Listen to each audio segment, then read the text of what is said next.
Welcome back. It's now time to go in depth.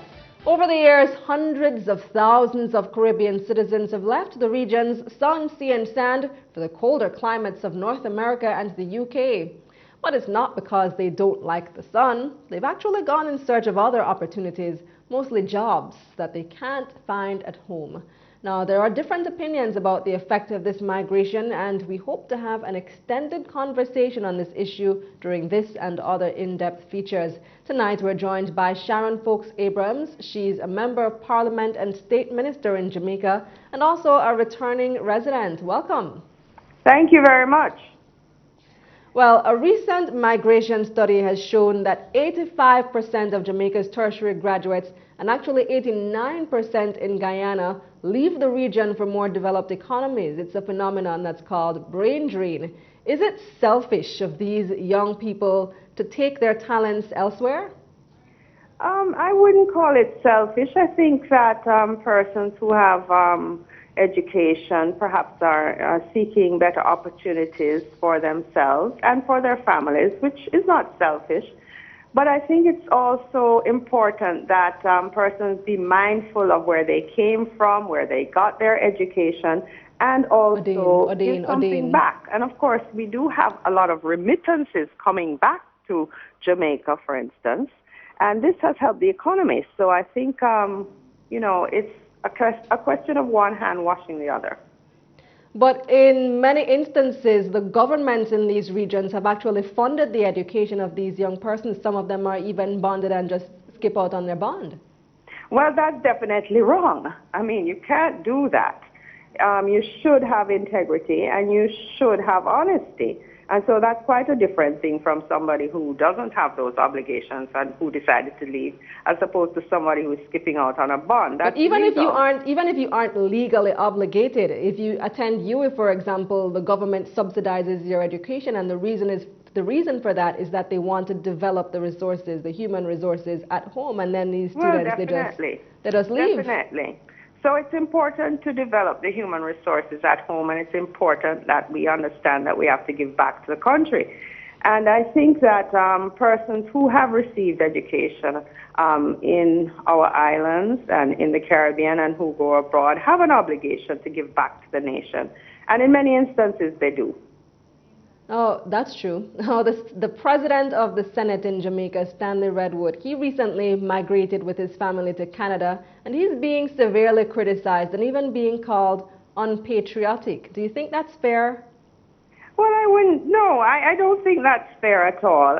He has his own particular reasons, and he told us what they were, and we have an excellent new president of the Senate. And we have another replacement in the Senate as well. So I don't think that he should be penalized in any way. I, on the other hand, did the exact opposite. I did the reverse. I went to Canada and came back, and now I'm serving in the government. So, why did you feel like it was important for you to come back? Well, I think that Jamaica is a very special place, and these are my roots. And I believe that I owe it to my country to serve. And having gone abroad, I believe that I developed expertise in certain areas, and I feel that I have something to contribute. So I came back to do so, and I'm very happy that I did. Well, going back to the Stanley Redwood issue and his decision for him to pack up his family and leave, what message does it send to the average Joe, though, when your leaders are leaving? Does it give you hope that there is something to stay here for? Well, I can't judge his actions. I can only tell you that me, having left Canada, I was very happy there and did very well there as a lawyer and, a human rights specialist and even part of the tribunal there. I mean, I did very well in Canada, but I felt a call to come back to Jamaica, particularly in the year of Jubilee, because in Leviticus 25, verse 10, it says that we should return to our country in the year of Jubilee, and I felt a very strong call to return to Jamaica and to help to be part of the solution. Now, for those countries with large diaspora populations, remittances contribute a significant portion of GDP, nearly 15% in Jamaica, for example. But while that sounds nice, don't you think those persons could contribute even more to building the nation if they stayed?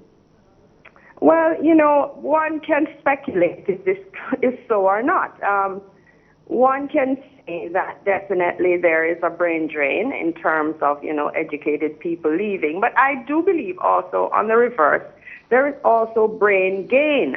Because with the diasporas organizing, as we are having a diaspora conference on June the 16th here, and the diaspora conferences started a number of years ago, and I was part of the Canadian diaspora, and in fact I was also president of the Canadian diaspora at one point.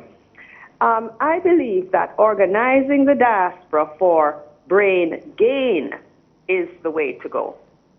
And how do you do that? Because I hear about this diaspora conference every year, but I'm not quite sure what really comes out of it.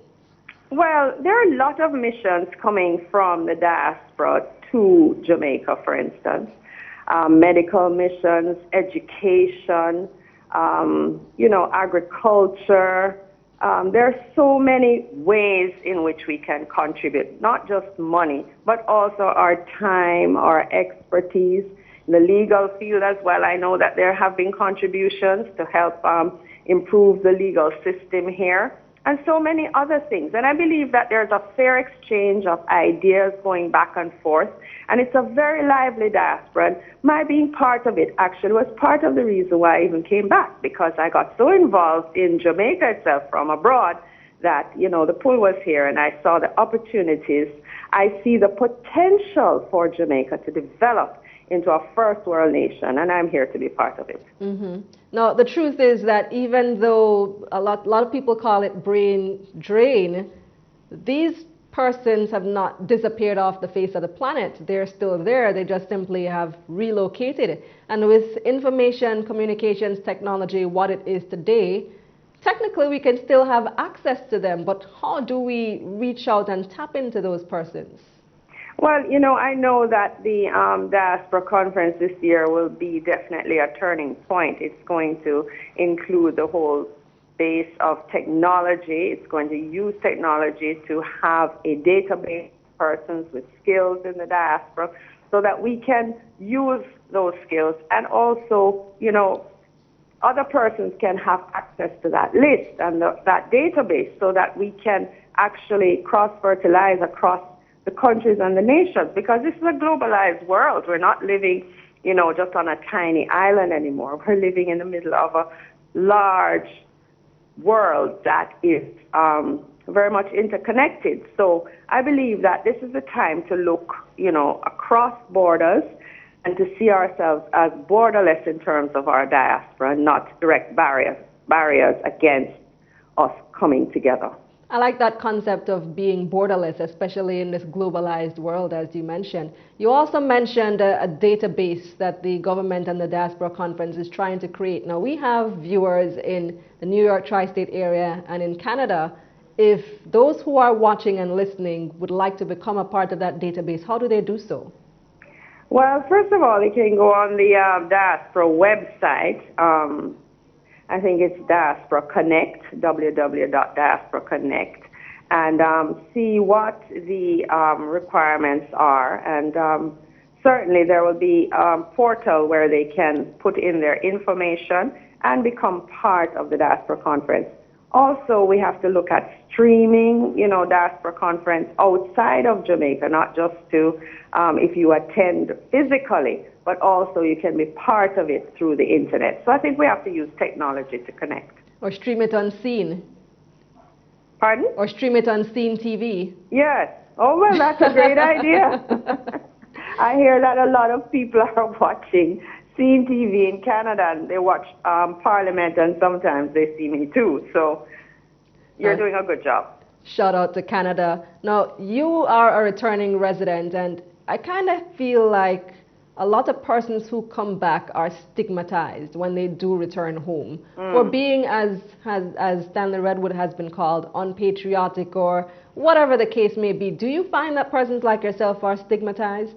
Well, funny enough, I came back, and I think I was commended for it, and by the fact that persons here voted for me in an election. I had not been back for very long before I entered the public arena.